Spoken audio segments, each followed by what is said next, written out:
Let's say hello to Greg, who's joining us from Rhode Island today. What's up, Greg? Hey, Ed. So the other day you brought up a band that made their employees sign some kind of waiver about the track issue.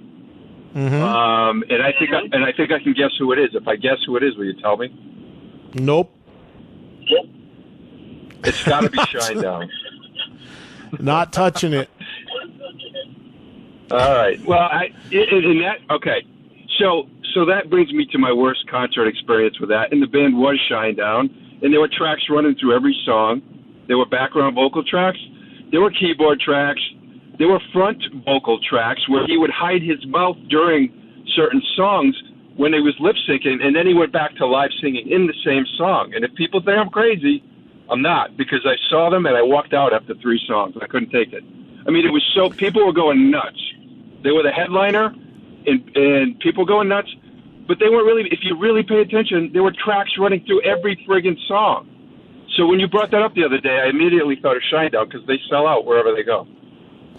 Well, Greg, here's what I will say, because again, and thanks, Greg, for the call. Part of an NDA is non-disclosure; it's a legal binding thing. But so I'm not going to comment on what this person told me about the band he was telling me this about. But I will say this: Greg brings up Shinedown without question.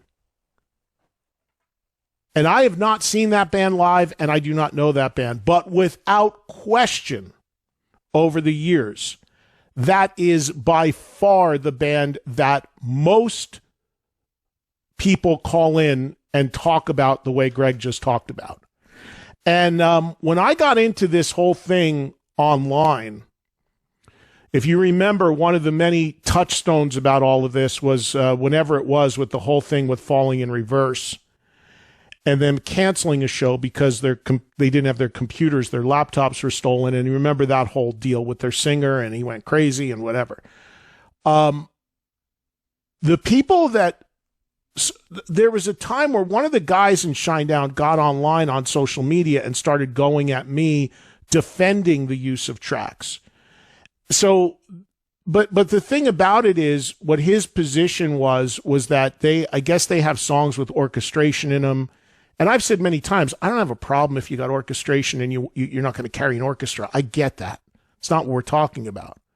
However, there are a ton of people, and again, it's for these artists to respond to their fans who make a claim like the guy who just called.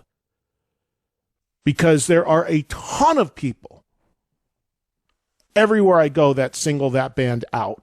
So to what degree they actually are doing it is something they have to reconcile. But again, if people don't care,